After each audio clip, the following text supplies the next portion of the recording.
Hello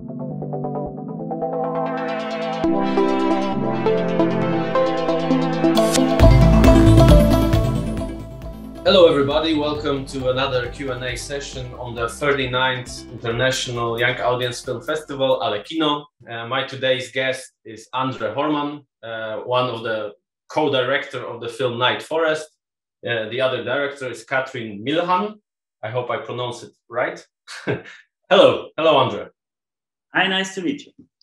Okay, so the first question will be more about you than the film. So because a lot, like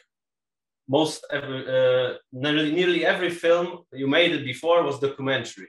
So why you decide to make a feature film and young audience feature film? What's your thing? Why you decide to do it? Well, you're right. I did documentaries most of the time in the last 20 years, and I worked a lot with children in my documentaries. So many times I had child protagonists in between 10 to 13 years old, and since I always wanted to try to make a feature live action film,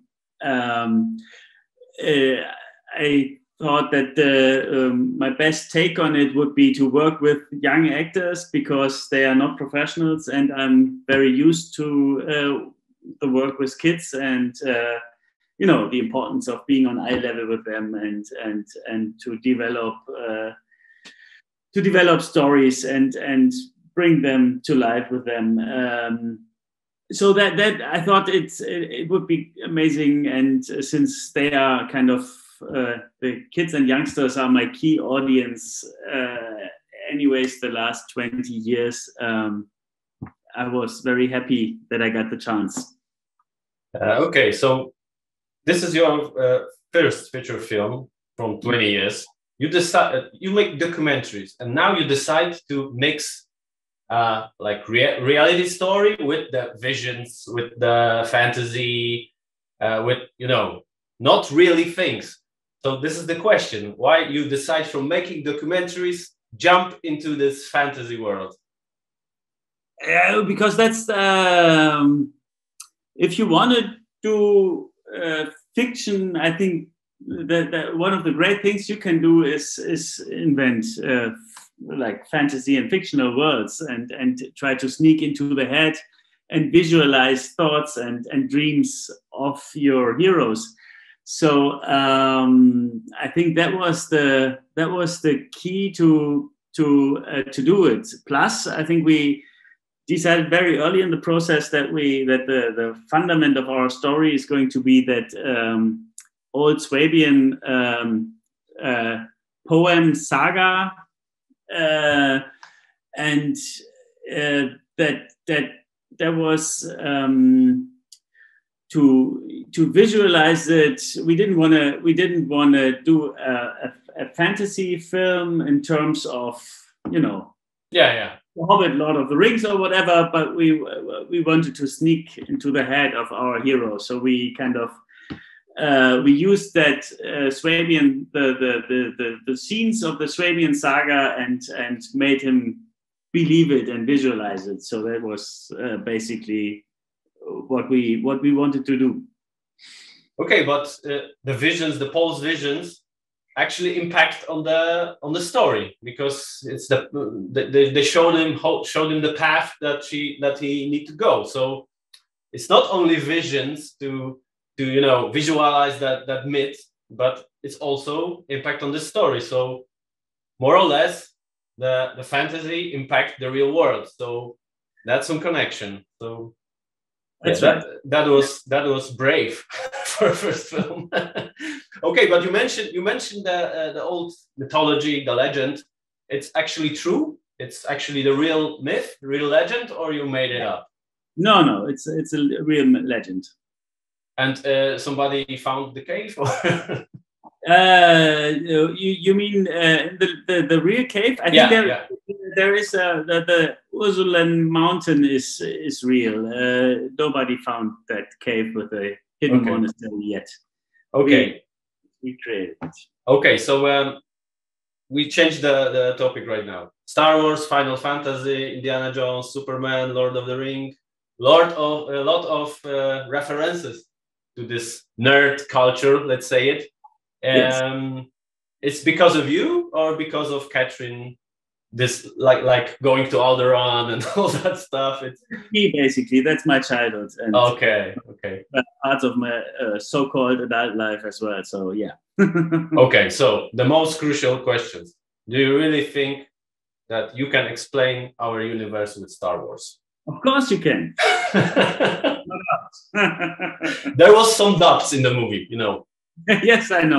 Yeah, I have to bring up some doubts. Yeah, but in the end. Yes. You remember Clerks, the movie?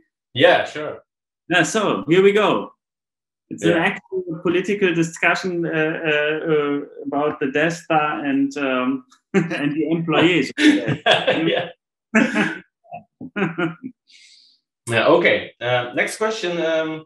Maybe more serious, because depends on the scenes. You sometimes scratch this important stuff like domestic violence, like this fantasies of young teenagers about opposite sex, and this mental illness. So that was great in one way for me, but in the second way, you just scratch it. Why you decide to just mention those topics and not go deeper into it? I think it's a fundamental decision about the direction of the film. If you wanna focus on these topics, then you would have more or less a social drama that is very real and very harsh and tough. And that would have been an art house film and not a kids film, I think. And we always had Stand By Me in mind, for example. And there it's a given that all kids have problems, and depending on where they live and where they come from, the problems can be very hard and serious, but they don't take over their lives. They still have a childhood, and they still are adventurous, and it takes some time to become a bloody broken adult. I wanted to to make them real characters, but tell an adventurous story and focus on that adventurous children's story, to make it an adventure film for kids, basically. And I think that's very different to go the art house direction. Sure. Film. Yeah. Okay. Another scene. Sorry for asking you why you decide to do it, but I'm so curious about it, because there is so scary scene with the nun. It's like, from the horror movie. So another thing, I understand that it's an adventure, and in the end the atmosphere must explode, and it does, because of the chamber with the statues and the nun. So the nun was so scary. You really want to be so scary, or it just goes on? It's one of the when I was a kid, I really adored, for example, Darth Vader, or all the evil characters that were really evil and really frightening. And I still remember that feeling when when they turned up on screen, and I was afraid of them, and I was shivering, and I still have that in me, and it will not go away. And I think it's a very, for me, it's a very important experience, and I really value that very much. And then there were so many half evil characters, villains, that that I hated because they were only half evil and not really scary and stuff. So I was like, I don't want that. I want to go, really frightening and really and do something with the kids. And that I hope we didn't overdo it. But I realized that it's it's a razor's edge kind of thing.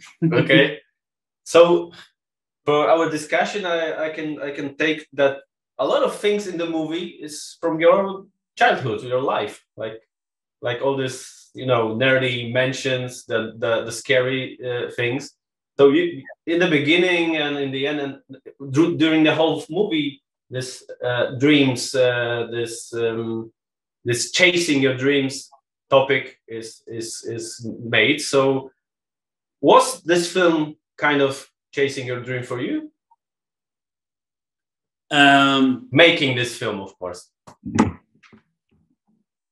Yes, of course, because it's I'm 46 now, and in terms of doing a fictional film debut in my age, there are a lot of youngsters out there that are really talented and going for it. So it was in that way, it was quite a chasing my dream thing, because I really, I'm still really, I feel blessed and very happy that we were able to take that route and to get that chance. So that was amazing. In terms of the story, it was very funny because the first idea came up I did a class at UCLA, screenwriting, that professionals program. It's a 1-year program where you have to, you have a little class, and then you develop 2 screenplays there, and then you have then you first of all you have to present 3 ideas to the students and the teacher. And I had 2 ideas that I was really fond of, and I thought one of them that's one of the scripts I'm going to do. And then I needed a 3rd idea, so I came up with a Goonies cave kind of thing, but I wasn't really, I thought, okay, I have to write something down, and then everybody would jump on it. and nobody liked the other 2 ideas, so I was like so that was the starting point. But then I really, since I'm a huge fan of Stand By Me, the Goonies, E.T., and all this stuff, I really I put my heart into it. And Catherine, my wife as well, she is the screenwriter and co-director. So we are married, and we both. It's our baby, if you want. Okay, thank you. That was my last questions. My last question. Thank you a lot. That was a great conversation. My today's guest was André Hörmann, director of the film Night Forest. Thanks a lot. Thanks a lot, and hope to see you soon over there.